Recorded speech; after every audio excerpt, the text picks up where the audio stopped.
My name is Paul Cereghino. I've been working in Salish Sea for quite some time now, and I'm currently down in the Finger Inlets and Outwash Plains on the South Puget Sound Chehalis Divide with Thurston Conservation District after voluntarily leaving federal service with NOAA Restoration Center. I actually think of myself as having hundreds of colleagues, and we all work together in maritime temperate rainforests. And around 14 years ago, a small group of us wanted to store and share documents among institutions, not just within an institution, but across institutions. And very strangely, we found that as public servants, we didn't have options for efficiently organizing and sharing knowledge. I used to say my nephew had better web access than I do as a federal employee. And in fact, we found the opposite. We lacked infrastructure. Each work group did independent synthesis. Knowledge creation and management is poorly funded. Pathways to publishing were torturous. Documents were regularly discarded during website updates, and knowledge was lost during retirements. So I've seen this pattern of poor knowledge stewardship my entire career. So in 15 minutes, I'd like to tell you all a story. I'd like to describe a desirable alternative to this state of affairs, an open knowledge network. I'd like to introduce what we created to reach towards that alternative, the Salish Sea Restoration Platform.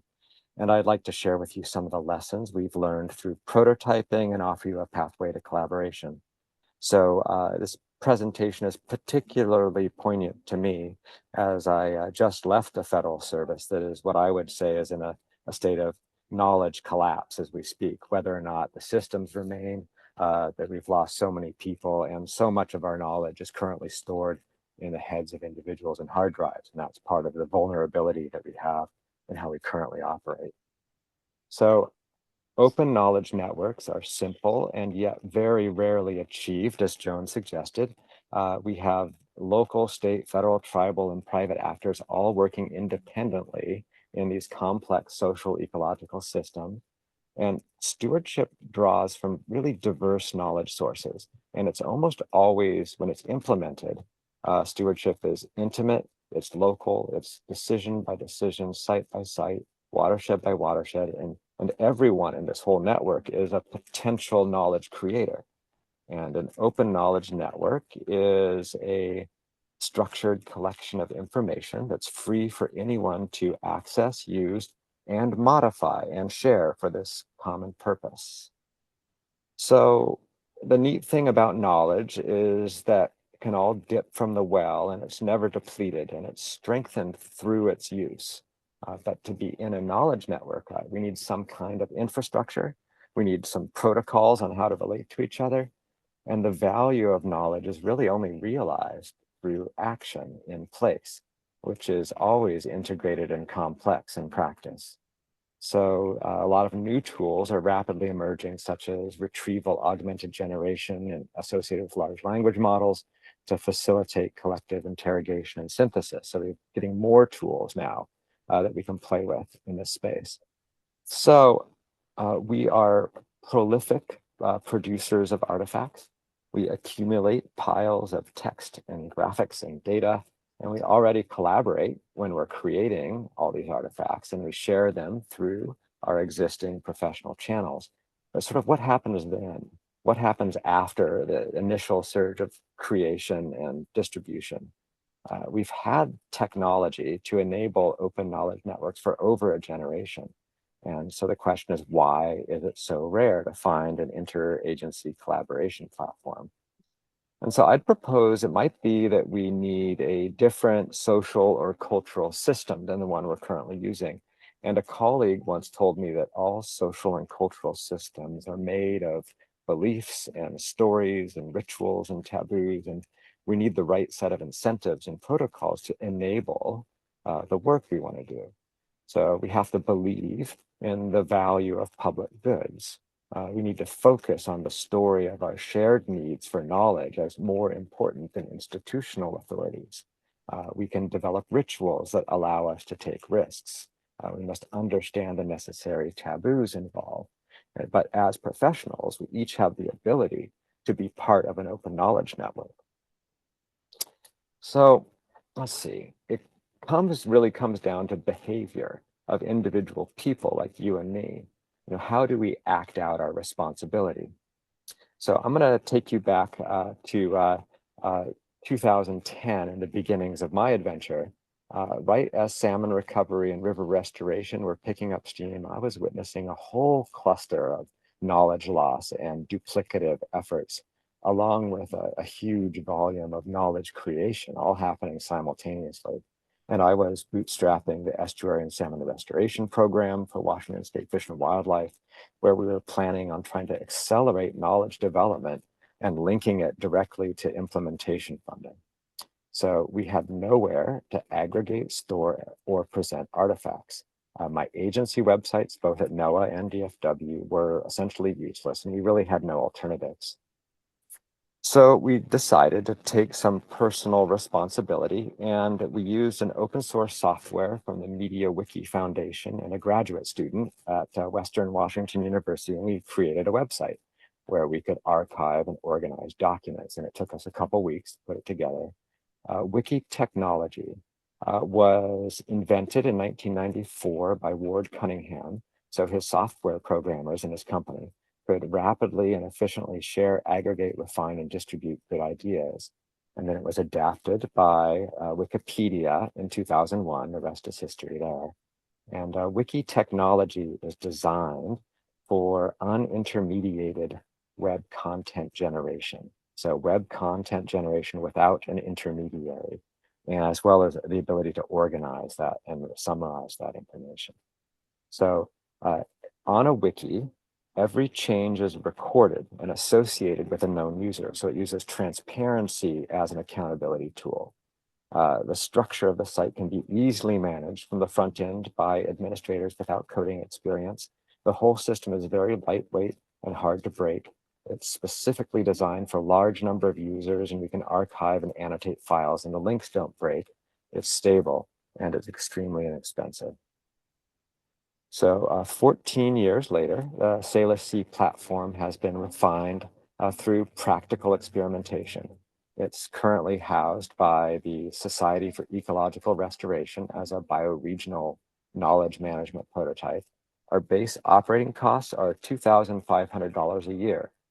We have a small cooperative management group. So the key to the wiki is the compartmentalization of information, storing knowledge in distinct packets that represent specific components of a social ecological system. This is basically the beginnings of a protocol, the dance moves for unintermediated aggregation of knowledge, essentially a bioregional mapping tool. It integrates abstract knowledge. That's usually the world where we dwell in, the university curriculum, but also social system knowledge about who's doing what, as well as place-based knowledge about the nuances and details of individual places. However, I think it's really important not to be distracted by technology. The wiki's never been formally adopted by any large institution, and I've tried. I've tried universities, I've tried agencies, I've tried institutes, and now I've finally built this partnership with Society for Ecological Restoration as a small private institution that serves practitioners directly. So there are many, many personal barriers to taking personal action for what I would just from what I would describe as institutional conditioning. In short, we are afraid that if we depart from the knowledge flow authorized by institutions, we'll surely descend into anarchy, where bad actors will spread inaccurate or imprecise knowledge, and then will we become accountable and look foolish. And so I might as well focus on getting paid to be an expert where I have some control. However, we already live in a world full of half-assed knowledge, and we don't have a system for collective improvement. Maybe open knowledge networks just bring our churning mess of inaccuracies and imprecisions into the light of day where we can interrogate it more carefully together. So wiki technology offers us a path to explore where we focus on increasing the flow and the cycling of knowledge. And it is necessarily messy. The more people who interact, the more useful the map and the library become. And we can organize our daily behavior as individual professionals to capture bits of knowledge about places and topics that might otherwise be lost and stash them so that we can find them again, as well as all of our colleagues. It's like a giant shared filing cabinet. Authorized knowledge still exists. It's the gold standard, the peer-reviewed paper. We're just creating a more fertile ground for the improvement of that gold standard knowledge. So relying on academic research alone also has dangers, as academic work is often ignorant of the details and nuance of field practice or the nuance of real places. So today, our scrappy little experiment is, as far as I know, the only unintermediated peer-to-peer knowledge management system in the Salish Sea and surrounding islands. It depends on a social contract. It's supported by digital transparency. We have a governance system that can bring in new partners to continue to improve and refine the platform. And we have kind of come up with some funding strategies that fit into existing programmings. And it's really an advantage to be inexpensive and unintermediated in that way. And so essentially, we're building a common pool resource, just like people have done for millennia in sharing a pasture or a fishery. And we focus on enabling knowledge flow rather than controlling appearances or details. So there are 3 ways to jump into this particular project. Independent users can simply sign up now and use the system today, after this conversation. If a supported partner needs capacity to participate, to upload a set of artifacts, then SCR Global is able to place graduate interns and mentors to expand the capacity of organizations to build networks to manage knowledge. And so if participation turns into personal passion, a partner can join our governance body with the consent of existing partners and by making a commitment to sustaining the platform over time under our operating agreement and our social contract. So, I think at this time we believe that we have the only working prototype for unintermediated peer-to-peer knowledge sharing that's organized around a holistic and place-based view of social ecological systems. I would love to acknowledge all the supporters we've had over time: Fish and Wildlife, NOAA Restoration Center, Puget Sound Partnership, Thurston Conservation District, and Society for Ecological Restoration, especially the Northwest chapter. It would take a lot more than 15 minutes to go any further, so please feel free to reach out, and I hope we have a little time left.